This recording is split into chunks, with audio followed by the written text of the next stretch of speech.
కొరింథీయులకు రాసినటువంటి మొదటి పత్రిక 10వ అధ్యాయం 17వ వచనంలో అపోస్తలుడైన పౌలు గారు మనమందరము ఆ ఒక్క రొట్టెలో పాలు పుచ్చుకొనుచున్నాము, రొట్టె ఒకటే గనుక అనేకులమైన మనము ఒక్క శరీరమై ఉన్నాము. చిన్న ప్రార్థన. మహాపరిశుద్ధుడా, ప్రేమ నమ్మకం కలిగిన మా తండ్రి, మీ ఉన్నతమైన కృపను బట్టి స్తోత్రాలు. ఈ లేఖన భాగం ద్వారా తండ్రి చేరువచ్చిన మా అందరితో మీరు మాట్లాడి మహిమ పొందండి. వినగలిగినటువంటి తండ్రి మంచి మనస్సును గ్రహించి కృప మాకు అనుగ్రహించి మీ నామానికి మహిమ తెచ్చుకున్నామని యేసు నామమున ప్రార్థించి పొందుకుని ఉన్నాం తండ్రి. హల్లెలూయా, హల్లెలూయా. కొరింథీయులకు రాసినటువంటి మొదటి పత్రికలో అపోస్తలుడైన పౌలు గారు కొరింథీ పట్టణంలో ఉన్నటువంటి సంఘంతో ఆయన చెప్తున్నటువంటి మాట ఏంటంటే, మనమందరం కూడా ఒకటే రొట్టెలో పాలు పంపులు పొందుతున్నాం అని మొదట చెప్పి, రెండోది అన్నాడు రొట్టె ఒకటే కాబట్టి అనేకులమైన మనము కూడా ఒకటే శరీరమై ఉన్నాము అని చెప్పాడు. పౌలు ఎందుకు ఈ మాట పలికాడు లేదా ఎందుకు ఈ మాట చెప్పాడు అనడానికి గల కారణం ఏంటి అని అంటే, కొరింథీ సంఘంలో ఆనాడు భేదాలు ఉన్నాయి. ఏంటి భేదాలు అంటే, ధనికులని పేదవారని భేదము. కొరింథీ పట్టణంలో ఉన్న సంఘంలో ప్రభువులు ఎలా ఆచరించేవారు అని అంటే, ధనికులు పేరు ప్రఖ్యాతులు కలిగినటువంటి వారు ముందొచ్చి ప్రభువులు తీసుకుని వెళ్ళిపోతే ఆ తర్వాత పేదవారు వచ్చి ప్రభువులు తీసుకునేవారు. అంటే భేదాల మధ్య, తారతమ్యాల మధ్య, తేడాల మధ్య ఈ కార్యక్రమం జరుగుతా ఉంది. అందుకే పౌలు గారికి ఎఫెసు పట్టణంలో ఉండి కొరింథీ సంఘానికి ఈ లేఖ రాస్తూ, సంఘంలో ఈ చిన్న పెద్ద అనే భేదాలు మీ మధ్య ఉన్నాయి, ఈ భేదాలు మీకు ఉండకూడదు అని చెప్పేసి ఆయన అంటాడు, మనమందరం కూడా ఆ ఒక్క రొట్టెలోనే పాలు పంపులు పొందుచున్నాము. రొట్టె ఒకటే గాని రొట్టె ఒకటే గనుక అనేకులమైన మనము కూడా ఒక శరీరమై ఉన్నాం. అనేకులమైన మనము కూడా ఒకటే శరీరమై ఉన్నాం. ఎందుకు చెప్పాడు ఈ మాట? అనేకులమైన మనము కూడా ఒక్క శరీరమై ఉన్నామని ఎందుకన్నాడంటే, ఆ సంఘంలో భేదం ఉంది. ఏంటి? వారు తక్కువ, మేము ఎక్కువ, ఈ తారతమ్యం ఉంది కాబట్టి ఇది భేదం మీద ఉండొద్దు. సంఘంలో ఉన్నటువంటి అనేకులమైన మనం అందరం కూడా ఒక్క శరీరమే అని చెప్పాడు. హల్లెలూయా. ఏంటంటే మనం అందరం కూడా ఒక్క శరీరమే, రొట్టె ఒకటే, సంఘంలో ఉన్నటువంటి అనేకులు కూడా ఏక శరీరమై ఉన్నారు అని చెప్పాడు. ఈరోజు నా వాక్య భాగం ఏంటంటే, ప్రభువులలో పాలు పంపులు పొందే వారికి ఉండవలసినటువంటి ఒక 3 అర్హతలు చెప్పేసి నేను ముగించేస్తాను. ప్రభువులలో పాలు పంపులు పొందుతా ఉన్నాం. ఇప్పుడు మనం అందరం తీసుకుంటా ఉంటాం. ఆ రొట్టె ఇస్తారు, ఆ తర్వాత ద్రాక్షరసం ఇస్తారు, మోకరించుకొని ప్రార్థన చేసుకొని ప్రభు సముఖంలో దాన్ని తిని వెళ్ళిపోతా ఉంటాం. కానీ దానికంటే ముందు వాక్యం ద్వారా మనల్ని మనం ఒకసారి పరిశీలన చేసుకుంటే, అసలు నేను దానికి అర్హుడనా కానా, నేను తినొచ్చా తినకూడదా అనేది మనకు మనమే వాక్యపు విలువలు చూద్దాం. ఒకవేళ మనలో కూడా ఈ భేదాలు ఉంటే, ఒకరు తక్కువ ఒకరు ఎక్కువ, మన దాంట్లో ఇప్పటి వరకు ఆ భేదాలు ఏమి లేవు. కానీ ఒకవేళ భేదం కనుక మనం ఉంటే, పౌలు గారు చెప్తున్న మాట ఏంటంటే, ఇదిగో ఆ భేదాలు మీద ఉండకూడదు. ఎందుకనంటే రొట్టె ఒకటే అయినప్పుడు ఇదిగో సంఘంగా ఉన్నటువంటి అనేకులమైన మనం కూడా ఒకటే శరీరమై ఉన్నాం. కాబట్టి ఒక్క రొట్టెలో పాలు పంపులు పొందుకునే వారికి ఈ భేదాలు, తారతమ్యాలు, పక్షపాతం అనేది సంఘంలో సహోదరుల మధ్య ఉండద్దు అని పౌలు హెచ్చరిక చేస్తున్నాడు ఆ సంఘానికి. ఏంటి ఆ ఒకటే రొట్టె అని కనుక మనం ఆలోచన చేస్తే, అదే కొరింథీయులకు రాసినటువంటి మొదటి పత్రికలో 11వ అధ్యాయం 23-24 వచనంలో ఆ రొట్టెల గురించి చెప్తా ఉన్నాడు. మనందరికీ తెలుసు, నేను మీకు అప్పగించిన దాన్ని పౌలు గారు సంఘంతో మాట్లాడుతున్నాడు. ఎందుకంటే సమస్య రొట్టె దగ్గరే వచ్చింది కాబట్టి, ఇదిగో నేను మీకు అప్పగించిన దాన్ని నేను ఏ మనుషుని ద్వారానో అధికారుల ద్వారానో నేను పొందలేదు, అది ప్రభువు వలన నేను పొంది తిని, ప్రభువైన యేసు తాను అప్పగింపబడిన రాత్రి ఒక రొట్టెని ఎత్తుకొని తండ్రి అయినటువంటి దేవుడికి కృతజ్ఞతాస్తుతులు చెల్లించాడు అని శరీరధారిగా ఆయన బ్రతికున్నటువంటి దినాలలో ఆయన చేసిన కార్యాన్ని పౌలు గారు సంఘంతో చెప్తున్నాడు. ఏమని? సంఘమా, ఈ రోజు సంఘంలో మీకు ఇస్తున్నటువంటి రొట్టె ఉంది చూసారా, ఆ రొట్టె గురించి మీకు చెప్తాను. అది నా అంతటి నేను పొందలేదు, ఎవరి వల్ల పొందాడు? నేను దీన్ని ప్రభు వల్ల పొందితిని. ప్రభు వల్ల పొందితిని కాబట్టి ప్రభు అయినటువంటి యేసుక్రీస్తు వారు కూడా శరీరధారిగా భూమి మీద 3.5 సంవత్సరాల సేవా పరిచర్యలో ఆయన ఈ రొట్టెను చేతబట్టుకొని కృతజ్ఞతాస్తుతులు చెల్లించి దానిని విరిచి ఆయన చెప్తున్నాడు, విరిచిన తర్వాత ఇది మీ కొరకైన నా శరీరము, దీనిని జ్ఞాపకము చేసుకొనుటకు, నన్ను జ్ఞాపకం చేసుకొనుటకై దీన్ని చేయుడని చెప్పాను. హల్లెలూయా. ఏమని చెప్తా ఉన్నాడు చెప్పాలి? ఏమని చెప్తా ఉన్నాడు? హల్లెలూయా. ఏమని చెప్తా ఉన్నాడు? ఇది మీ కొరకైన నా శరీరము. చెప్పాలి, ఇది మీ కొరకైన నా శరీరము, దీన్ని చేయనప్పుడల్లా నన్ను జ్ఞాపకం చేసుకో అని చెప్తా ఉన్నాడు. హల్లెలూయా. ఓకే, అందరికి వినబడతా ఉంది. ప్రభు ఇక్కడ పౌలు గారు చెప్తున్న మాట ఏంటంటే, సంఘంలో భేదం ఉంది కాబట్టి ఆయన అంటాడు, అయ్యా నేను దీన్ని ప్రభు వల్ల పొందాను. ఎవరి వల్ల? చెప్పాలి, ఎవరి వల్ల పొందాడంట? నేను దీన్ని ప్రభు వల్ల పొందుతాను కాబట్టి ఇదిగో ఇది ప్రభు వల్ల దేవుడు శరీరధారిగా ఉన్నప్పుడు ఆయన శరీరంతో ధరించినప్పుడు ఆయన రొట్టెని విరిచి కృతజ్ఞతాస్తుతులు చెల్లించి అది విరిచి వడ్డిస్తున్న సమయంలో ఆయన అన్న మాట ఏంటంటే, ఇది మీ కొరకైనటువంటి నా శరీరము, దీన్ని చేసినప్పుడు నన్ను మీరు జ్ఞాపకము చేసుకోండి. ఎవరిని జ్ఞాపకం చేసుకోమన్నాడు? చెప్పాలి, ఎవరిని జ్ఞాపకం చేసుకోవాలి? చెప్పాలి. ఈ కార్యంలోనికి మనం అందరం ఇప్పుడు వచ్చాం కదా, మనం ఈ కార్యంలో ఉన్నప్పుడు, కార్యంలో చేతులు పెడుతున్నప్పుడు మనం ఎవరిని జ్ఞాపకం చేసుకోవాలి? ప్రభు అయినటువంటి యేసుక్రీస్తుని జ్ఞాపకం చేసుకోవాలి. ఇప్పుడు ఈ రొట్టె ఎవరు? మనం అందరం కూడా ఒకటే రొట్టెలో పాలు పంపులు పొందుతున్నామంటే దాని అర్థం ఏంటి? ఎదుగు ఆ రొట్టె అయినటువంటి క్రీస్తు శరీరంలో మనము పాలు పంపులు పొందుతున్నాం. అందుకే పౌలు గారు ఏమన్నాడు? యేసు ప్రభు ఏమన్నాడు? ఇది నా శరీరము. హల్లెలూయా. ఎవరి శరీరం మాట ఇది? చెప్పాలి, ఇది ఎవరి శరీరం? ఇది నా శరీరం, ఇది నా శరీరం. అంటే ఇప్పుడు ఆ రొట్టెలో మనం అందరం ఒకటే రొట్టెలో పాలు పంపులు పొందుతున్నామంటే దాని అర్థం ఏంటి? మనం అందరం కూడా క్రీస్తు శరీరములోనే పాలు పంపులు పొందుతున్నాం. కాబట్టి ప్రభు అన్నాడు, దీన్ని చేసేటప్పుడు మీరు నన్ను జ్ఞాపకం చేసుకోండి. ఏం జ్ఞాపకం చేసుకోవాలి? ఏం జ్ఞాపకం చేసుకోవాలి? ప్రభుని జ్ఞాపకం చేసుకుంటే సంగమా, ప్రభు పక్షపాతం ఎక్కడ కూడా చూపెట్టలేదు. ప్రభు ఎక్కడ కూడా ఇతరుల పట్ల ఒకలాగా, సమరుల పట్ల ఒకలాగా, పాపుల పట్ల ఒకలాగా, పరిసయ్యుల పట్ల ఒకలాగా, సుంకర్ల పట్ల ఒకలాగా ఆయన భేదమేమి చూపలేదు. అంటే ఆయన ఏం చేశాడు అంటే అందరిని ఏకరీతిగా చూశాడు, అందరిని సమానంగా చూశాడు. అంటే ఇప్పుడు ప్రభువుని జ్ఞాపకం చేసుకోవడం అని అంటే ప్రభు జీవించిన దినాల్లో ఆయన ఎలా బ్రతికాడో, ఎలా జీవించాడో అలా మనం ఏం చేయాలి అంటే జ్ఞాపకంలోనికి తెచ్చుకోవాలి. హల్లెలూయా.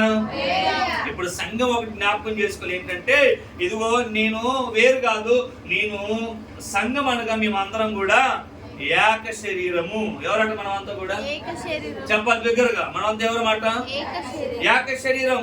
నీ కుటుంబం వేరై ఉండొచ్చు, నీ అలవాట్లు వేరై ఉండొచ్చు, నీ ఆలోచనలు వేరై ఉండొచ్చు, లేకపోతే నీ కులం వేరై ఉండొచ్చు, లేకపోతే నీకున్నటువంటి స్థితిగతులు వేరే ఉండొచ్చు. కానీ ఇప్పుడు ఎవరు అని అంటే ఒక్కసారి క్రీస్తు రక్తంలో కడగబడిన తర్వాత, సంఘంలో చేర్చబడిన తర్వాత, సంఘ సహవాసంలో ఒక సభ్యునిగా ఉన్న తర్వాత ఇప్పుడు నువ్వెవరు అని అంటే ఒక మాట చెప్పాలి అని అంటే మనమందరం కూడా ఏక శరీరం. ఎవరు ఈ శరీరము అని అంటే పౌలు గారు చెప్తాడు, సంఘమను దానికి ఆయన యేసుక్రీస్తు శిరస్సై ఉన్నాడు కదా, మనమేమో సంఘములకు అవయవములమై ఉన్నాం. అంటే ఇప్పుడు ఎవరు?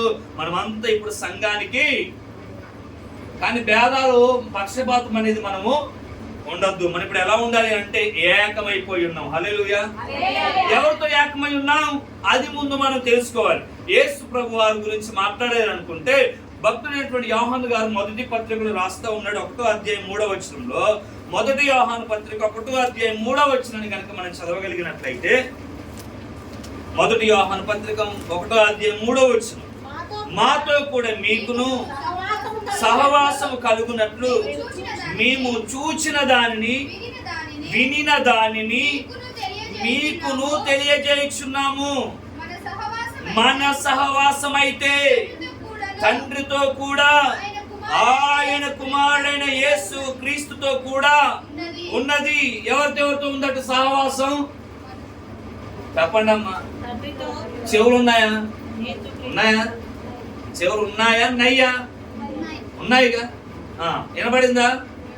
చెప్పాలి, వినబడిందా?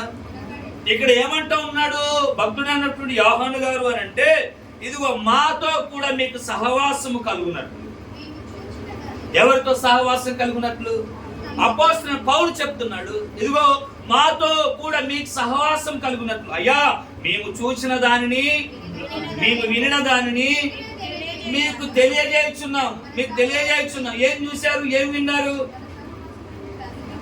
ఇక్కడ చెప్తా ఉన్నారు, అయ్యా మేము శరీరధారిగా యేసు ప్రభుతో తిరిగిన దినాల్లో ఇదిగో మా సహవాసం అయితే తండ్రితో కూడాను కుమారుడైనటువంటి యేసు క్రీస్తుతో కూడా ఉన్నది. హల్లెలూయా. నీ సహవాసం ఎవరితో ఉంది? నువ్వు ఎవరితో ఏకమైపోయావు? హల్లెలూయా. ఇప్పుడు ఏమన్నాడు మొదటి వచనంలో అని అంటే, మనమందరము కూడా ఏక శరీరమై ఉన్నాం. రొట్టె ఒకటే, అనేకులమైన కూడా ఒకటే. రొట్టె ఒకటే అయినప్పుడు అనేకులమైన మనం కూడా ఒకటే, ఏక శరీరం. ఇప్పుడు ఏక శరీరం అయి ఉన్నప్పుడు, మనం ఏకమైపోయి ఉన్నప్పుడు ఇక్కడ చెప్తున్నాడు, మన సహవాసం అయితే ఎవరితోనట? ఒకటి తండ్రితో కూడా, రెండోది కుమారుడైనటువంటి యేసు క్రీస్తుతో కూడా మనం ఏకమైపోవాలి. మనం ఆ వారితో సహవాసంలో ఉండాలి. ఒకసారి ఆలోచించండి, నీ సహవాసం ఎవరితో ఉంది? నీ సహవాసం నిజం చెప్పు. ఒకసారి ఆలోచించి, ఎవరితో సహవాసం చేస్తా ఉన్నావు? నీకున్నటువంటి, నువ్వు రక్షింపబడిన మొదలుకొని ఇప్పటి వరకు నీ సహవాసం తండ్రితో ఉందా? నీ సహవాసము ఇదిగో నీ కొరకు ప్రాణం పెట్టి తిరిగి లేచి తన్ను తాను అప్పగించుకున్నటువంటి యేసుక్రీస్తుతో మన సహవాసం ఉందా? లేకపోతే ఏదో ఇప్పుడు ప్రభు వలలో పాలపంపులు పొందాలి కాబట్టి ప్రభువా ఇదిగో నీతో నీ సహవాసంలోకి వస్తా ఉన్నానయ్యా అని ఇప్పుడైనా సహవాసం? ఎప్పుడు మనం ప్రతిరోజు కూడా మనము మన తండ్రితో సహవాసము కలిగి ఉండాలి. ప్రతిరోజు మనం యేసు క్రీస్తుతో సహవాసము కలిగి ఉండాలి. ఎందుకు అని అంటే, మనము ఆయనతో ఏకమై ఉన్నాం. ఎందుకు అని అంటే, ఆయన శిరస్సు అయి ఉన్నాడు, మనం ఏమై ఉన్నాము? శరీరమై ఉన్నాం. హల్లెలూయా, హల్లెలూయా. ఆయన ఏమై ఉన్నాడు? చెప్పాలి, దగ్గర అందరూ చెప్పాలి. ఆయన ఏమై ఉన్నాడు? ఇంకొంచెం గట్టిగా, ఆయన ఏమై ఉన్నాడు? మనం ఏమై ఉన్నాము? శరీరమై ఉన్నాం. ఒక మాట చెప్తున్నాను, ఇప్పుడు ఈ శరీరం నుండి ఈ శిరస్సు వేరైపోతే ఏమైద్ది? ఇక్కడ చూడండి, ఇప్పుడు ఇది ఉందిగా, ఈ దేహం ఉందిగా, ఈ తల ఉందిగా, ఈ బాడీ ఉందిగా. ఇప్పుడు ఈ తలను ఈ మొండెని వేరు చేస్తే ఏమైపోతాం? ఈ చేతులు పనిచేయాయి, కాళ్ళు పనిచేయాయి, గుండె కొట్టుకోదు, రక్తము సరఫరవదు, మాట మాట్లాడదు. ఎందుకు? దీనికి తలకోను శరీరానికి మధ్య ఏం లేదు? సహవాసం లేదు. అదే విధంగా ఆత్మీయ జీవితంలో ఇదిగో యేసుక్రీస్తు ఆయన శిరస్సు అయి ఉంటే, ఇదిగో అనేకులమైనటువంటి మనము సంఘముగా ఆయన శరీరం అయి ఉన్నప్పుడు, సంఘముగా అనుదినము నీకు ఆయనతో సహవాసం లేకపోతే, నువ్వు ఆయనతో ఏకం కాకపోతే, ఆయనతో నీ కనెక్షన్ కట్ అయిపోద్ది. హల్లెలూయా. ఇప్పుడు ఈ మెదడు ఏది చెప్తే, ఈ తల ఏది చెప్తే, ఈ అవయవాలు అదే చేస్తాయి. కొట్టని చెప్పేది ఎవరు? చెయ్య. ఇదే చెప్పిద్ది కదా. మాట్లాడని చెప్పేది ఎవరు? బ్రెయిన్. నడవని చెప్పేది ఎవరు? కన్నులో ధూళి పడింది తుడుచుకొని చెప్పేది ఎవరు? కన్నులోంచి ఏడుపు వస్తా ఉంది, చేతులతో తుడుచుకొని చెప్పేది ఎవరు? చెప్పండి అమ్మా. ఇక్కడ దురద పెట్టింది గోపి అని చెప్పేది ఎవరు? ఎవరు? ఇప్పుడు ఒకసారి ఆలోచించి, ఈ బ్రెయిన్ వేరైపోయింది అనుకో, ఇప్పుడు ఏమైపోద్ది? సంకేతాలు అందవు. అర్థమైందా? ఒకసారి నెట్వర్క్, ఒకసారి ఏమంటారు టవర్ ఆఫ్ అయిపోతే ఇంకా ఈ నెట్ అదే విధంగా ప్రతి రోజు కూడా క్రైస్తవుడు యేసుక్రీస్తుతో అంటకట్టకబడకపోతే, తండ్రితో సహవాసం చేయకపోతే ఆయన ఆలోచనలు, ఆయన సంకేతాలు నీకు అందవు. హల్లెలూయా. కట్ అయిపోయావా కనెక్షన్ కి? ఆలోచన చేయి. అందుకే చెప్తున్నాడు, మన సహవాసం అయితే ఎవరితో? ఫోన్ తో కాదు, లేకపోతే వాళ్ళతో కాదు, ఇంటి పక్కలతో, పొరుగుడితో కాదు, వాడితో కాదు, వీడితో కాదు. నీ సహవాసం ఎవరితో ఉండాలి తెలుసా? నీ తండ్రి అయినటువంటి దేవుడితో, రెండోది కుమారుడైనటువంటి యేసుక్రీస్తుతో నువ్వు సహవాసం చేయాలి. నువ్వు సహవాసం చేయాలి. నువ్వు అలా సహవాసం చేయగలిగితే ఆయన నీకు అన్ని కూడా అందిస్తా ఉంటాడు. హల్లెలూయా. కాబట్టి ఆయనతో మనం ఏకమవ్వాలి. రెండోది ఎవరితో ఏకమవ్వాలో చెప్పి నేను ముందుకు వెళ్తాను. 1 కొరింథీయులకు రాసినటువంటి పత్రికలో 12వ అధ్యాయము 20వ వచనం 21వ వచనం చదువుదాం ఒకసారి. 1 కొరింథీయులకు రాసిన పత్రిక 12వ అధ్యాయము 20-21వ వచనం. అవయవములు అనేకములైనను శరీరం ఒకటే గనుక కన్ను చేతితో నీవు నాకు అక్కరలేదని చెప్పజాలదు, తల పాదములతో మీరు నాకు అక్కరలేదని చెప్పజాలదు. ఏమర్థమైంది ఇందులో? 20వ వచనంలో ఏమన్నాడు? అవయవములు అనేకములైనను శరీరం ఒకటే. హల్లెలూయా, హల్లెలూయా, హల్లెలూయా. ఏంటట? అవయవములు అనేకములైనను. పౌలు గారు మొదట మొత్తుకున్నది ఏంటిది? అనేకములైన మనం కూడా క్రీస్తులో ఒక్క శరీరంలో పాలు పంపులు పొందుచున్నాము. అంటే ఇప్పుడు అర్థం చేసుకోవాల్సింది ఏంటి అని అంటే, ఇదిగో అనేకులమైన మనము ఏక శరీరమే.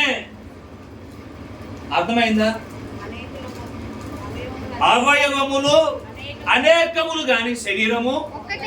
ఇప్పుడు నువ్వు వేరు, నేను వేరు, ఆమె వేరు, ఇంకొకరు వేరు, కానీ మనం అందరము ఒక శరీరమై ఉన్నాము. ఇదే క్రీస్తు శరీరం. హల్లెలూయా. అందుకే ఇక్కడ చెప్తా ఉన్నాడు, కన్ను చేతితో నీవు నాకు అక్కర్లేదని చెప్పదంట. ఏంటట? కన్ను చేతితో నువ్వు నాకు అక్కర్లేదని చెప్పలేదు, తల పాదములతో నువ్వు నాకు అక్కర్లేదని చెప్పలేదు. చెప్తే ఏమైంది? చచ్చిపోయి ఉంటాం అంతే. అర్థమైందా? చెప్తే తలతో పాదం నాకు అక్కర్లేదని చెప్పిందంటే, కన్ను చేతితో నాకు అక్కర్లేదని చెప్పింది అని అంటే ఏమైపోయి ఉంటాం మనం? అంటే శవం అయిపోయినట్టే అన్నట్టు అర్థం. అంటే దీని అర్థం ఏంటి? అనేకులైనటువంటి సంగమా, మీరు నీతో నాకు అక్కర్లేదు అక్క, ఆ అన్నతో సహవాసం ఉండేదారు, నీతో నాకు అక్కర్లేదు అని నువ్వు అంటా ఉన్నావు అంటే నీవు బ్రతికున్న విశ్వాసివి కాదు. ఏ విశ్వాసి నీవు?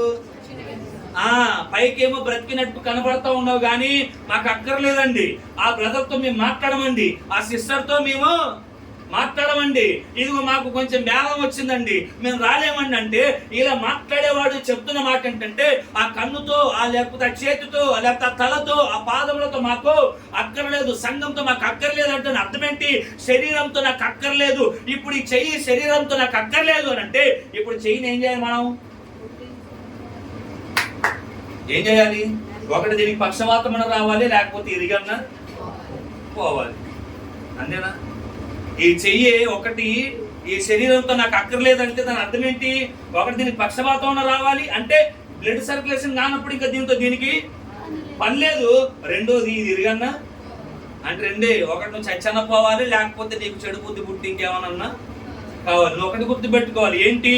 నేను సంఘంలో ఉన్నాను కాబట్టి, క్రీస్తున శిరస్సు అయి ఉన్నాడు కాబట్టి, నేను ఆయనతో అంటకట్టబడ్డాను, సహవాసం చేస్తూ ఉన్నాను కాబట్టి, అనేకులమైనప్పటికీ కూడా మా ఉద్దేశాలు వేరు, మా ఆలోచనలు వేరు, మా తలంపులు వేరు, ఒకరు మాట్లాడకపోయినప్పటికీ, ఒకవేళ తిట్టినా, ఒకవేళ ఒకరి మీద దేశం మాటలు చెప్పినా, ఇదిగో మేము మావయమే కాబట్టి, మా శరీరమే కాబట్టి మీ అమ్మడ కోప్పడం. అర్థమైందా? ఎందుకు కోప్పడం? నువ్వు ప్రైజ్ రాస్తా చెప్పినాక నేను ఎందుకు అనంటే ఆమె ఏదో మాట అన్నది అనే ఆలోచన నీకు రాదు. ఎందుకో తెలుసా? నీవు మనము ఏక శరీరమై ఉన్నాం కదా. ఒకరితో ఇప్పుడు ఒకరికి మధ్య ఉండాలో తెలుసా? ఒకటి తండ్రితో కుమారుడైనటువంటి యేసుక్రీస్తుతో సహవాసం ఉండాలి. రెండోది ఒకరితో ఒకరికి మధ్య సహవాసము ఉండాలి. అందుకే గలతీయులకు రాసిన పత్రికలో అన్నాడు, 3వ అధ్యాయం 28వ వచనం చదువుదాం ఒకసారి. గలతీయులకు రాసిన పత్రిక 3వ అధ్యాయం 28వ వచనం. ఇందులో యూదుడని గ్రీసు దేశస్థుడని లేదు, దాసుడని స్వతంత్రుడని లేదు, పురుషుడని స్త్రీ అని లేదు, యేసుక్రీస్తునందు మీరందరూ ఏక శరీరంగా ఉన్నారు. హల్లెలూయా. చెప్పాలి, నిద్రపోయే వాళ్ళందరూ హల్లెలూయా. పోతా ఉన్నారా? ఈ శరీరం నుంచి అవయవాలు ఏరైపోయినాయి. హల్లెలూయా. ఏమన్నాడు ఇక్కడ? ఇందులో ఇందులో ఇందులో ఇందులో యూదుడని గ్రీసు దేశస్థుడని లేదు, భేదాలు లేవు. దాసుడని స్వతంత్రుడని భేదాలు లేవు. పురుషుడని స్త్రీ అని భేదాలు లేవు. మరి ఏముంది ప్రభు అంటే, క్రీస్తునందు యేసు క్రీస్తులు మీరందరూ కూడా ఏక శరీరమై ఉన్నారు, ఏకమై ఉన్నారు. మనకు అర్థం కావాల్సింది ఏంటంటే, సంఘం అంటే ఒక శరీరం. మేమందరం కలిస్తేనే ఒక శరీరం, సంఘం. మేము ఏకమై ఉండాలి. హల్లెలూయా, హల్లెలూయా. ఇప్పుడు మనకు రావాల్సిన ఆలోచన ఏంటంటే, రొట్టె ఒక్కటే, మనము కూడా ఒకటే. రొట్టె ఒకటైనప్పుడు సంఘం కూడా ఆలోచనలు వేరు అవ్వకూడదు, ఉద్దేశాలు వేరు అవ్వకూడదు. అయితే ఏకమైనటువంటి మనము సహోదరులతో ఏ విషయాల్లో సరిగా ఉండాలో 3 విషయాలు చెప్పి నేను ముగించేస్తాను. ఫిలిప్పీయులకు రాసిన పత్రికలో చెప్పాడు, సహోదరులు లేదా సంఘ బిడ్డలు, ఆత్మీయులు ఏ విషయంలో ఏకమై ఉండాలి, ఏ విషయంలో ఏకత్వాన్ని చూపాలి కనుక ఆలోచన చేస్తే, ఫిలిప్పీయులకు రాసిన పత్రిక 2వ అధ్యాయం 2వ వచనంలో 3 మాటలు చెప్పాడు. చదువుదాం ఒకసారి. మీరు ఏక మనస్కులగునట్లుగా, మీరు ఏక ప్రేమ కలిగి, ఏక భావము గలవారుగా ఉండి ఒకదాని యందే మనస్సుంచుచు నా సంతోషమును సంపూర్ణము చేయుడి. హల్లెలూయా, హల్లెలూయా, హల్లెలూయా. ఎన్నున్నాయి అక్కడ? మొదటిది ఏంటిది? ఏక మనస్సు. రెండోది ఏంటి? ఏక ప్రేమ. మూడోది ఏంటి? ఏక భావం గలవారుగా ఉండి ఒక్కదాని యందే మనసుంచుచు నా సంతోషమును సంపూర్ణము చేయుడి. ఇప్పుడు మీరు చెప్దాం, 3 చెప్పండి. ఒకటేంటట? అనుకున్నా చెప్పాలి బిగ్గరగా. ఒకటేంటట? చెప్పాలి బిగ్గరగా. ఒకటేంటి? ఇంతమంది కలిస్తే నా ఒక్కని గొంతుకి సరిపోవట్లేదు. అర్థమైందా? మీకు గొంతుక లేదని కాదు, మీకు స్వరం రాదని కాదు. సోమవారం నుంచి శనివారం సేపు చూడాలి మిమ్మల్ని, మీ గొంతుకల్ని ఎట్లా వాడబడతాయంటే దేవునికి మహిమకరంగా వాడబడతాయి. మరి ఇక్కడ ఏమవుతుందో తెలియదు కానీ ఆ గొంతుకలకు పని చెప్పదు. అర్థమైందా? ఓకేనా? మాట్లాడండి. ఒకటి, కొంచెం గట్టిగా చెప్పండి అమ్మా. ఒకటి ఏక మనస్సు, రెండోది ఏక ప్రేమ, మూడోది ఏక భావం. ఈ ఒక్క మనసు, ఒక్కదాని అందే మీరు మనసు ఉంచండి అని చెప్పాడు. మొదటిది ఏంటంట? మొదటిది ఏంటంట? దేనికి ఉండాలి ఏక మనస్సు అని అంటే, ఏక శరీరానికి ఏక మనస్సు ఉంటుంది. అర్థమైందా? ఇప్పుడు నా శరీరానికి ఏక మనస్సు ఉంటుంది, అవునా? నా శరీరానికి ఒక మనసు ఉంటుంది, 2 మనసులు ఉంటాయా? ఒకటే మనసు ఉంటుంది. అప్పుడప్పుడు 2 మనసులు వస్తాయేమో కానీ మొత్తానికి అయితే ఒకటే మనసు ఉంటుంది, అవునా కాదా? శరీరానికి ఒకటే మనసు ఉంటుంది. ఇప్పుడు శరీరం ఏమనుకున్నాం? సంఘం అనుకున్నాం. శరీరం ఏంటి ఇప్పుడు? సంఘం. సంఘం అంటే ఎవరు? మళ్ళీ మనమే. ఇప్పుడు మనకి ఏ మనసు ఉండాలి? చెప్పాలి. ఏ మనసు ఉండాలి? ఏక మనసు. అసలు ఏక మనసు అంటే అర్థం ఏంటి? ఒకే మనస్సు అంటే, ఒకే మనసు అంటే చెప్పాలి. ఒకే మనసు అంటే చెప్పండి అమ్మా. ఒకే మనసు అంటే చెప్పాలి. అయిపోయింది, ఒకటి వచ్చింది. ఒకేలాగా ఆలోచించాలి. ఆ తర్వాత అబ్బో ఒకే స్వభావం కలిగి ఉండాలి. ఆ తర్వాత చెప్పండి అమ్మా. ఇప్పటికి తేజ 2 చెప్పింది. చెప్పండి. ఇంకేం ఉండాలట? అందరిది ఒకే మాట అయి ఒకే మాట అయి ఉండాలి. ఒకరు చెప్పింది ఒకరు అంగీకరించాలి. ఒకరు ఏదైనా చెప్తే దానికి తలవగ్గాలి, తిరగబడొద్దు, లోబడాలి. అంతే కదా? ఏక మనస్సు. సంఘంలో ఏమైపోయిందంటే ఏక శరీరం అంటారు కానీ ఏక మనసు ఉండదు. అర్థమైందా? అర్థం చెప్పేది అర్థమైందా? ఏక శరీరమే కానీ సంఘంలో ఏముండదు, ఏక మనస్సు ఉండదు.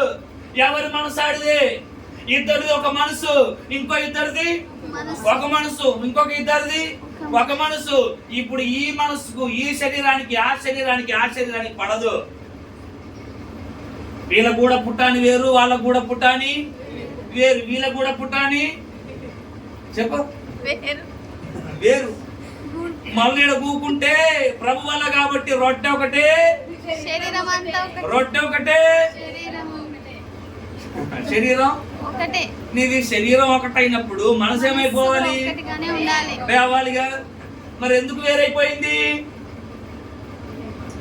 ఎందుకు వేరైపోయింది చెప్తారా? ఎందుకు వేరైపోద్దు చెప్తారా? అసలు మీకు డౌట్, అసలు నాకెందుకు ఏక మనసు ఉండాలి? ఫస్ట్ మీకు రావాలి డౌట్. ఓకేనా? నాకెందుకు ఏక మనసు ఉండాలి? ఎప్పుడైనా ఆలోచన చేసావా? నాకెందుకు ఏక మనసు ఉండాలి? ఒకసారి నేను ప్రశ్న చేసుకో. నాకు ఎందుకు సంఘంతో ఏక మనసు ఉండాలి? నాకెందుకు నా భర్తతో ఏక మనసు ఉండాలి? నాకెందుకు నా కుటుంబంతో ఏక మనసు ఎందుకు ఉండాలి? ఏక మనసు నేను ఎందుకు ఏకీభవించాలి? ఏక మనసు ఏంటంటే ఇతరులతో కలిసి నువ్వు ఏకీభవించాలి కదా, అంతే కదా? ఏక మనసు ఉండాలి. ఎందుకు ఉండాలి? ఎప్పుడు ఆలోచన చేసావా? ఎందుకు ఉండాలి చెప్పు. పోనీ తొందర చెప్పు. గాయత్రి అక్క చెప్పక్క. ఎందుకు ఉండాలి ఏక మనసు? ఒకటి గొడవలు రాకుండా ఉండాలి అంటే ఏక మనసు ఉండాలి. అయిపోయింది. అసలు ఎందుకు ఉండాలి ఏక మనసు చెప్పు. ఇంకా చెప్పండి అమ్మా, ఏక మనసు ఎందుకు ఉండాలి? రామక్క చెప్పు, ఏక మనసు ఎందుకు ఉండాలి? ఏక మనసు అసలు నీకు ఎప్పుడు ఆలోచించలేదా? నాకెందుకు ఏక మనసు ఉండాలి? నా భర్తతో ఒక మనసు అయిపోయింది, నాకు చెయ్యి. అసలు ఆడితో నేను ఏకీభవించడం ఏంటి? అట్లా నువ్వు ఆలోచిస్తే నీది సరైనటువంటి ఆత్మీయ బ్రతుకు కాదు. భర్త ఎట్లున్నా నువ్వు ఏకీభవించాల్సింది. అది ఏక మనసు. అర్థమైందా? అసలు ఇంకా మనకు ఆ కాన్సెప్ట్ లో మనం పోవద్దు. కానీ అసలు ఏక మనసు ఎందుకు ఉండాలి అని ఆలోచన చేస్తే అసలు నీకు ఎందుకు ఏక మనసు ఉండాలి అని అంటే ఒకటే మనసు. ఏక మనసు అంటే మార్పు చెందని మనసు కదా. మళ్ళీ అటు ఇటు వెనకనటువంటి మనసు. ఇక్కడ ఒక మాట మాట్లాడి ఓకే అని చెప్పేసి వాళ్ళు అక్కడికి పోయిన తర్వాత అది నాకు నచ్చలేదు కాబట్టి కానీ అన్నారు కాబట్టి అక్కడ నేను ఓకే అన్నాను. అర్థమైందా? అసలు అక్కడ అందరు కూడుకొని మాట్లాడింది నాకు నచ్చలేదు కానీ అక్కడ నేను నచ్చలేదు అని అంటే ఏమైపోతా మళ్ళీ. కాబట్టి నచ్చకుండా నేను అలా ఏక మనసు. ఏంటి ఏక మనసు అంటే? ముందు ఒకలానే ఉండాలి.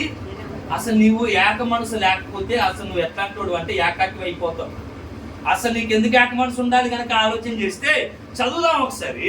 ఫిలిప్పీలకు రాసిన అదే 2వ పత్రిక 5వ అధ్యాయం చదువుదాం ఒకసారి. క్రీస్తు యేసునకు కలిగిన ఈ మనస్సు ఇప్పుడు నాకే చూడండి. ఏ మనసు అట? చెప్పాలి. ఏ మనసు అట? నాకు కొంచెం చెవుడు వచ్చింది. ఏ మనసు అట? క్రీస్తు మనస్సును మీరు కలిగి ఉండని చెప్పండి. ఏ మనసు అట? చెప్పాలి. ఏ మనసు అట?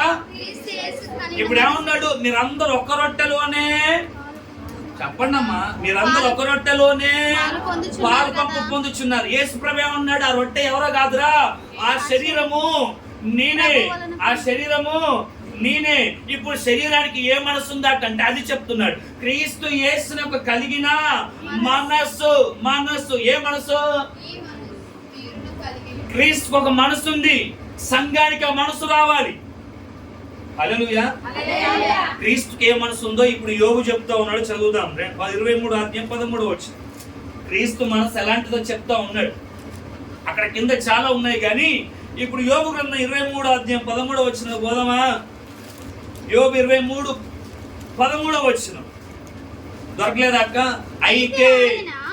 అయితే ఆయన ఏక మనస్సు గలవాడు, ఆయన మార్చగలవాడెవడు? ఆయన తనకిష్టమైనది ఏదో అదే చేయును. హల్లెలూయా. క్రీస్తు యేసునకు కలిగిన మనసు మీరు కలిగి ఉన్నంటే ఆ మనసు ఎలాంటిది అంటే ఏక మనసు. ఇప్పుడు పౌలు కూడా చెప్తున్నాడు, ఇదిగో నీ క్రీస్తు అయినటువంటి ఇదేమంటారు, ఈ తల ఉంది చూసారా, ఈ తల ఎలాంటిదంట, ఏక మనసు కలిగిన కదా. తల ఏ సంకేతం చెప్తే బాడీ అంటే ఈ రెండింటికి మధ్య ఏముంది, ఏక మనసు ఉంది. ఇప్పుడు అదే చెప్తా ఉన్నాడు, సంఘముగా మీరు ఏక శరీరం అయి ఉన్నప్పుడు ఇదిగో మీరు ఆరాధిస్తున్నటువంటి ప్రభు వల్ల పాల్పంపులు పొందుతున్నారు చూసారా, ఆ రొట్టె అయినటువంటి యేసు మనసు ఎలాంటిది అంటే ఏక మనసు.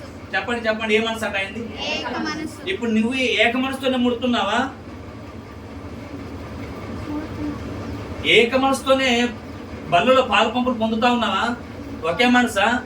సంఘానికి నీకు ఒకే మనసు ఉందా? హలో చెప్పండి అమ్మా, సంఘంలో మీరు అందరూ ఒకే మనసుతో ఉన్నారా? నిజం చెప్పండి, అబద్ధం చెప్పొద్దు. మీరు ఎవరి హృదయాలు ఏందో దేవుడికి తెలుసు, ఇంకా నాకైతే తెలియదు. ఒకే మనసు ఉందా? ఒక్క మనసు ఒక్క ఆలోచనతోనే ఉన్నారా? ఇక్కడ ఏమన్నాడు, ఇదిగో ఆయన ఏక మనసు గలవాడు, ఆయన మార్పు చెందడు. ఆయన అందుకే నేను ఇంతకుముందు ఏమన్నాను, సంఘంలో మాట్లాడుకున్నప్పుడేమో ఏకీభవించి అవతలికి పోయిన తర్వాత అది నాకు ఇష్టం లేదంటే ఇప్పుడు ఏక మనసు ఉన్నట్ట, అది ఏందది మరి, అది ఏ మనసు? ఆలోచన చేయండి, ఇది ఏ మనసు? ఇప్పుడు ప్రభు శరీరంలో పాలపంపులు పొందాలంటే ఏక మనసులోనికి రావాలి సంఘమంతా. ఎందుకు? ఈ శరీరం అయినటువంటి క్రీస్తు ఏక మనసు కలిగిన వాడు, ఆయన మార్పు చెందడు. అంటే ఆయన ఆలోచనలు మారవు, ఆయన ఉద్దేశాలు మారవు, ఆయన ఏది చెయ్యాలనుకుంటాడో అది చేస్తాడు.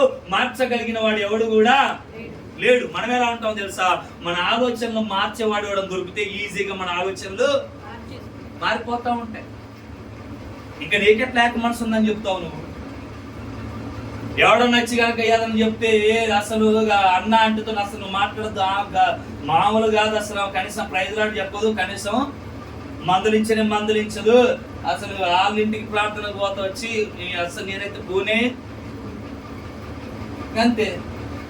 అవును కదా అక్క, నువ్వు చెప్పింది కొన్ని నిజమే, ఇంకా నేను పోను. ఏమైపోయింది? ఒకటి చెప్తే మారుద్ది నీ మనసు, నీది ఏక మనసా? హలో, ఒకరు చెప్తే మారే మనసు నీది ఏక మనసా? ఏక మనసు ఏంటి అని అంటే క్రీస్తు మనసు. క్రీస్తు మనసు ఎలా ఉంటది?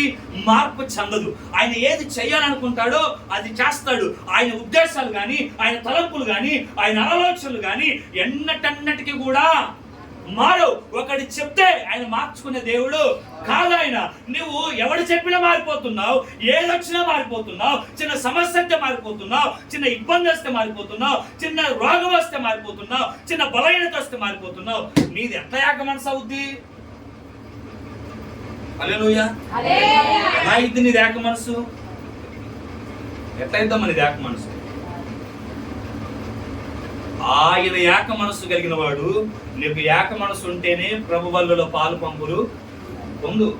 ఇతరులతో నీకు ఏక మనసు ఉందా? ఇతరులతో నువ్వు ప్రేమ ఉందా? సహవాసం ఉందా? ఇది లేకుండా వచ్చేసి ప్రభు వాళ్ళు ఇస్తా ఉన్నాడు కాబట్టి నువ్వు పొందుతా, అది కాదు. ఏక మనసు లేకపోతే నువ్వు పొందుకున్నా కూడా అది నీకు వ్యర్థమే. రెండో దాంట్లోకి వెళ్ళిపోదాం, చూద్దాం ఒకసారి. రెండోది ఏమన్నాడు? ఏక ప్రేమ. ఏ ప్రేమ అట? చెప్పాలి, ఏ ప్రేమ అట?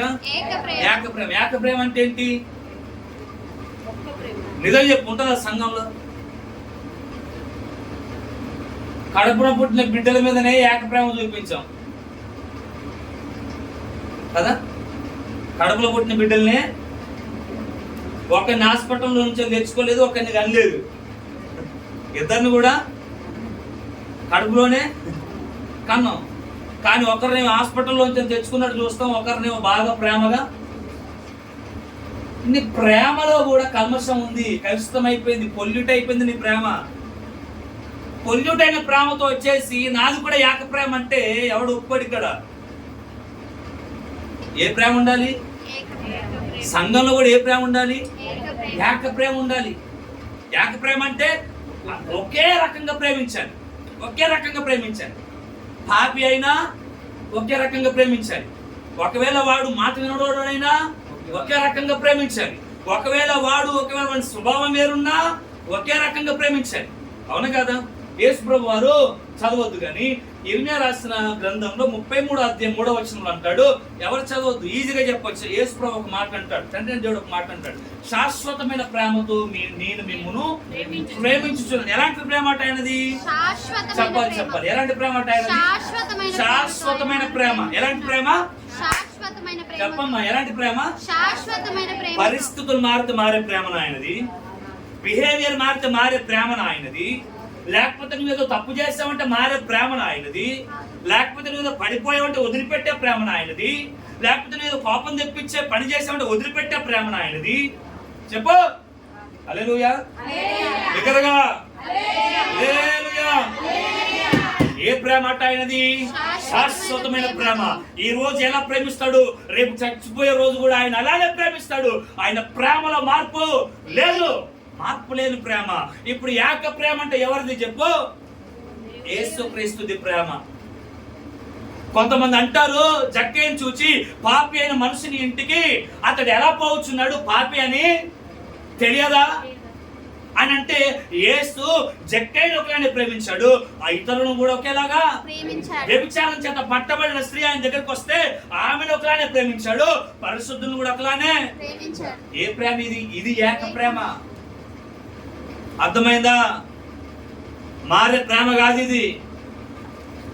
మన ప్రేమలు మారుతూ ఉంటాయి. మాట వినకపోయినా, లోబడకపోయినా, ఏదైనా చిన్న బేళలు వచ్చినా ప్రేమ ఏమైపోద్ది? నాతో ఉన్నారా? ప్రేమ అయిపోద్ది, మారిపోద్ది.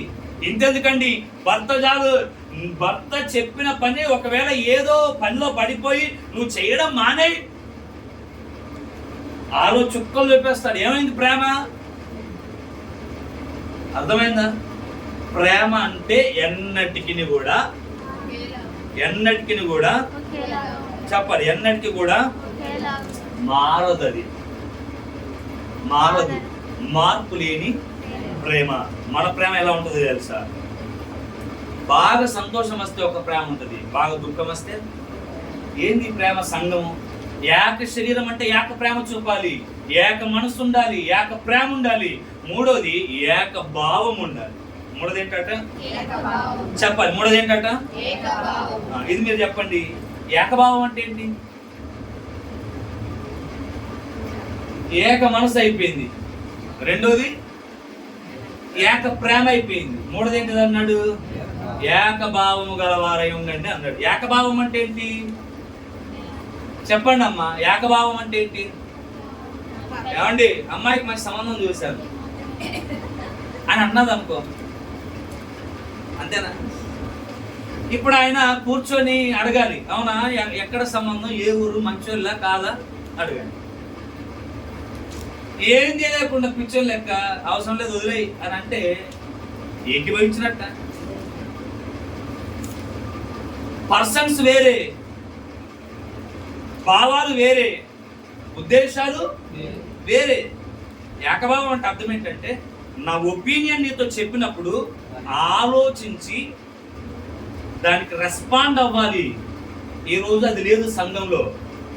ఏకభావం ఉండదు. ఏ భావం ఉంటుంది? నేను సీతయ్య, ఎవడి మాట విన్ను, అందరు నా మాట వినాలి, అంతేనా? నేను ఎవడి మాట చెప్పాలి, నేను ఎవడి మాట విన్ను, అందరూ నా మాట వినాలి. ఒక్కటి నువ్వు అర్థం చేసుకో. అంత క్రియలుగా నువ్వు బిహేవ్ చేసినప్పుడు, ఏమంటే క్రియలు అంటే ఏంటి? క్రూరంగా కదా, క్రూరత్వంగా నువ్వు అట్లా బిహేవ్ చేస్తే నీ పైశాచిక తనానికి వారికి ఇష్టం లేకపోయినా ఏం చేస్తారు? ఓకే అంటారు. పైశాచికతనం ఏమంటారు? క్రూరత్వం ఏకభావంకి రాదది. చిన్నోళ్ళు పెద్దోళ్ళు ఒక మాట చెప్పినప్పుడు నీకే మనసు ఉండాలో తెలుసా? అది తప్ప రైట్ అనేది పక్కన పెడితే నువ్వు అది ఆలోచించాలి. ఆలోచించి అది కరెక్ట్ కాదు, అట్లా చేస్తే కరెక్ట్ కాదు, ఇట్లా చెయ్యాలి అని చెప్పాలి. అంతేగాని నీకేం తెలుసు, నువ్వు ఉండు, నీకేం తెలియదు. అరే తెలియదు, కానీ నువ్వు ఏం చేయాలి? తెలియనప్పుడు చెప్పాలి. చెప్పకుండా నువ్వేం చేస్తావు? అర్థమైందా? సంఘానికి ఏకభావం ఉండాలి. నేను ఒక మాట చెప్పాను అని అంటే, ఒక మాట పంచుకున్నాను అని అంటే, మీరు ఒక మాట చెప్పాలి అని అంటే, ఒకరికి మధ్య దాన్ని అర్థం చేసుకొని ఒక తాటి మీదకి తీసుకొని వెళ్తే ఆ సంఘం ఏకత్వంలో సంపూర్ణ స్థితి పొందిన సంఘం అయింది. అంతేగాని నా ఆలోచన ఒకటి, నేను చెప్పింది ఎవరికి నచ్చదు, ఎవడు విండు, అది ఎట్లా ఏకభావం అయిపోద్ది? ఎట్లయితుంది? నేను చిన్న ఎగ్జాంపుల్ చెప్తాను. మోషే లాస్ట్ అయిపోయింది, ఇంకేం లేదు. మోషే ఎక్కడికి వెళ్ళారు అంటే, వారు కానానికి వెళ్ళారు. ఎక్కడికి వెళ్ళాలి? రెఫరెన్స్ చూపిస్తాను, చదివితే మరి లేట్ అయిపోతుంది కాబట్టి రెఫరెన్స్ చూపిస్తాను. ఆ 2 రెఫరెన్స్ రాసుకోండి. సంఖ్యాకాండం 13వ అధ్యాయం 30వ వచనం 31వ వచనం. సంఖ్యాకాండం 13వ అధ్యాయం 30వ వచనం 31వ వచనం. ఆ తర్వాత సంఖ్యాకాండం 14వ అధ్యాయం 6వ వచనం. ఈ 3 రెఫరెన్స్ రాసుకొని అప్పుడు దాకా కూర్చొని నాకే చూడండి. ఇప్పుడు మోషే ఏం చేశాడు అని అంటే, నాకే చూడండి ఒకసారి. హల్లెలూయా, హల్లెలూయా. మోషే ఏం చేశాడు అంటే 12 మందిని పిలిచాడు. ఎంతమందిని? చెప్పాలి. ఎంతమందిని? 12 మందిని పిలిచి, మనము వెళ్ళనైనటువంటి కానాను ప్రదేశం ఎలాంటిది అంటే పాలుతెనలు ప్రవహించే ప్రదేశం కాబట్టి మీరు వెళ్ళి వేగు చూడండి, అక్కడ ఉన్న ప్రజలు ఎలా ఉన్నారు, వాళ్ళ స్థితిగతులు ఎలా ఉన్నాయి, ఆ ప్రాంతం ఎలా ఉంది, ఆ పరిస్థితులు ఎలా ఉన్నాయి, ఒకసారి మీరు వెళ్ళి చూసిరండి అని ఎంతమందిని పంపించాడమ్మా? చెప్పాలి. అనుకున్నాక చెప్పక్క. ఎంతమందిని? 10 మందినా? ఎంతమందిని? చెప్పండి అక్క. అవ్వమ్మ ఎంతమందిని? అది మంచి సమాధానం చెప్పిన. 12 మందిని పంపించారు. 12 మంది ఏం చేశారు? కానాను ప్రాంతానికి వెళ్ళారు, ప్రదేశానికి వెళ్ళారు. అక్కడ ఉన్న పరిస్థితులు, భూమిని చూశారు, అక్కడ మనుషులను చూశారు, అక్కడ పరిస్థితులు చూశారు. ఇప్పుడు ఎక్కడికి వచ్చారు? మరలా తిరిగి నాయకుడైన మోషే దగ్గరికి వచ్చి అందరు 12 మంది వరుసగా నిలబడ్డారు. నాయకుడైన మోషే అడుగుతా ఉన్నాడు, అబ్బాయి మీరు వెళ్ళారు కదా, ఎక్కడికి? చెప్పాలి. ఎక్కడికి వెళ్ళారు కదా, ఆ మనుషులు ఎలా ఉన్నారు, ఆ పట్టణం ఎలా ఉంది, ఆ ప్రాంతం ఎలా ఉంది అని అంటే 10 మంది అంటా ఉన్నారు, అయ్యా అక్కడ ఉన్నటువంటి జనులు నెఫీలీలు, వారు మనకంటే బలవంతులు, మనకంటే శక్తివంతులు, మనము వారి దృష్టికి మెడతల వలె ఉన్నాం. హల్లెలూయా, హల్లెలూయా, హల్లెలూయా, హల్లెలూయా. ఎలా ఉన్నామంట? ఎలా ఉన్నాము? కాబట్టి మనం వాళ్ళని జయించడం సాధ్యం కాదు. ఎవరు చెప్తా ఉన్నారు? 10 మంది చెప్తా ఉన్నారు. కాలేబు నొత్తి నోరు కొట్టుకుంటా ఉన్నాడు, అయ్యా అట్లా ఏమి లేదు, మనం ఈజీగా వాళ్ళను జయిస్తాము, మనం గెలుస్తాము అని కాలేబు చెప్తే కాలేబు మాట ఒక్కరు కూడా వినట్లేదు. 14వ అధ్యాయంలో యెహోషువ ఏకీభవించి మాట్లాడుతున్నాడు. 6వ వచనం చదువు ఒకసారి. అప్పుడు దేశమును సంచరించి చూచిన వారిలో నుండిన నూను కుమారుడు యెహోషువయు యోకెన్నే కుమారుడు కాలేబును బట్టలు చింపుకొని ఇశ్రాయేలీల సర్వ సమాజముతో సంచరించి చూచిన దేశము మిక్కిలి మంచి దేశం, ఆనందించిన ఎడల చేర్చి మనకిచ్చును చాలు. ఇప్పుడు కాలేబు 13వ అధ్యాయంలో చెప్పాడు, ఇప్పుడు యెహోషువ 14వ అధ్యాయంలో చెప్తా ఉన్నాడు. ఇప్పుడు యెహోషువ కాలేబులు ఏకభావంతో ఉన్నారు. అర్థమైంది? 10 మంది ఆలోచన వేరు, చూసింది ఒకటే దేశాన్ని, చూసింది ఒకటే మనుషుల్ని, కానీ వారి ఆలోచన వేరు, వీళ్ళ ఆలోచన వేరు. 10 మంది ఒక భావంతో ఉన్నారు, ఇద్దరు ఒక భావంతో ఉన్నారు. అర్థమైందా? సంఘం కూడా ఇలానే ఉంటది, ఒకరిది ఒక భావం, ఒకరిది. అందుకే సంఘంలో ఏమంటారు, బ్యాచ్లు తయారైతా ఉంటాయి. బ్యాచ్లు మన సంఘంలో బ్యాచ్లు లేవు, ఒకటే బ్యాచ్ ఉంది. కానీ కొన్ని సంఘాలలో బ్యాచ్లు పుట్టుకొస్తా ఉంటాయి. ఎందుకనంటే వాళ్ళకి ఏకభావం లేదు. అర్థమైందా? మనం ఏం గ్రహించాలి? నేను రొట్టె క్రీస్తు అయితే నేను శరీరమై ఉన్నాను, నేను ఏక శరీరం. ఏక శరీరానికి ఏక మనసు ఉంటది, ఏక శరీరానికి ఏక ప్రేమ ఉంటది, ఏక శరీరానికి ఏక భావం ఉంటది. నువ్వు ఏక శరీరం అయితే ఈ మూడు ఉంటాయి. ఈ మూడు నీళ్ళు లేకపోతే నువ్వు ఏక శరీరం కాదు. అర్థమైందా? కాబట్టి రొట్టెలో పాలు పొందుతున్న మనము ఏక శరీరమై ఉన్నాం కాబట్టి భిన్నాభిప్రాయాలు మనలో ఉండద్దు. ఒకసారి ఆలోచించి, నీకు ఏక మనసు ఉందా, ఏక ప్రేమ ఉందా, ఏక భావం ఉందా? ఇవి లేకపోతే నీవు బళ్ళకు అర్హుడవు కాదు. పరిశీలన చేసుకుందాం, ప్రభు బలలో పాలు పంపులు పొందుదాం. అటు కృప దేవుడు మనకు అనుగ్రహించును గాక. ఆమేన్.